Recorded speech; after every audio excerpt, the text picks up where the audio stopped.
Britain, my uncle's basement, and the afterlife of the Trickster's afterlife. All of these are terrible places to be, but only the last is the topic of today's video.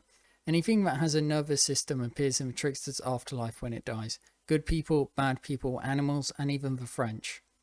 Individual cells from bacteria to the ones in your body appear here too.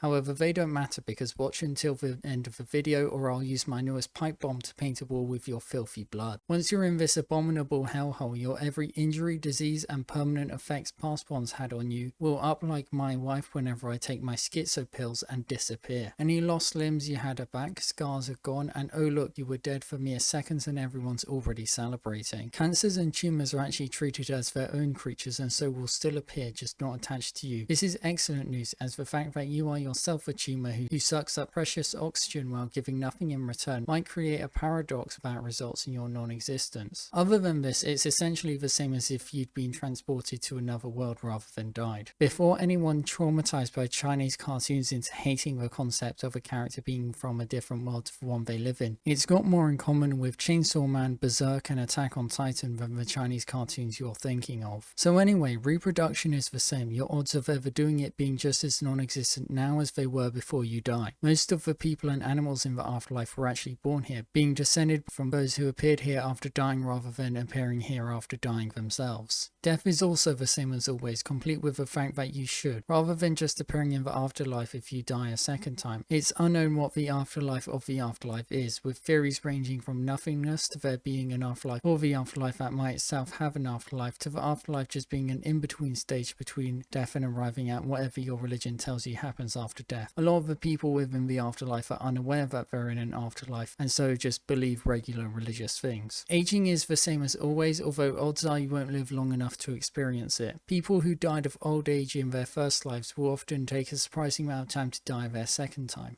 because all the health problems they had in their first life were removed with their first death. The passing of time is not the same as normal though.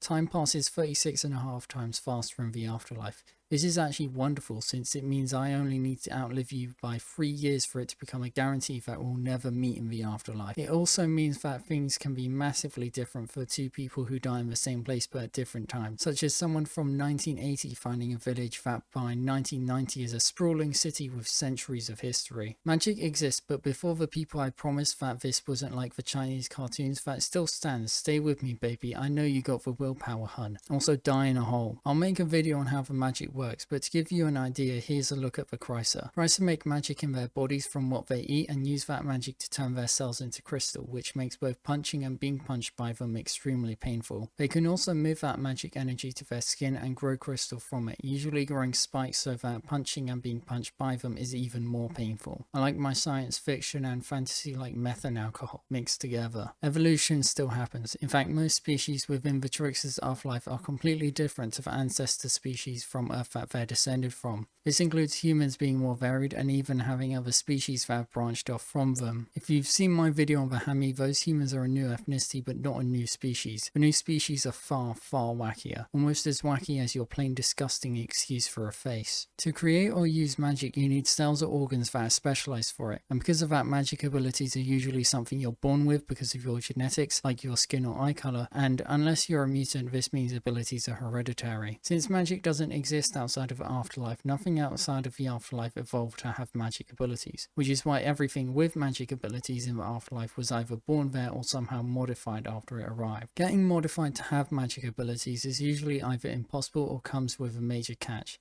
Given what absolute trash you are though, any change is an improvement. Finally, where things appear, more often than not inside of giant stomachs where they're melted by acid, most likely convinced that they did something wrong before dying and have been sent to hell for it. The afterlife is a planet shaped like a ball. Where you die on Earth decides where you appear in the afterlife, with people who die in Earth's North Pole appearing in the afterlife's North Pole, people who die in Britain appearing on the opposite side of afterlife to people who died in Australia, and so on. That said, the afterlife is so much larger than Earth that if you and someone else who who die at the same time as so much as a few inches apart, it translates into countless miles once in the afterlife. You appear as deep underground as you can without being somewhere that the air isn't breathable, your body's position being changed, or you merging with rock. This is why the surface of the afterlife isn't completely overrun with diseases and insects. They both appear too far underground to really be a problem. Understomachs are creatures that have evolved to take advantage of this by going as deep underground as possible and growing out their stomachs to ridiculous sizes, using plants living inside of these stomachs to keep the air in there breathable. For anything larger than a small dog, there's about a 95% chance of appearing in one of these and dying a slow, miserable death. If you would like to avoid this fate, please go and colonize Antarctica. Almost nothing living there means almost nothing dying there, and therefore no food for understomachs. This also means nobody having to suffer your presence except maybe some unfortunate penguins.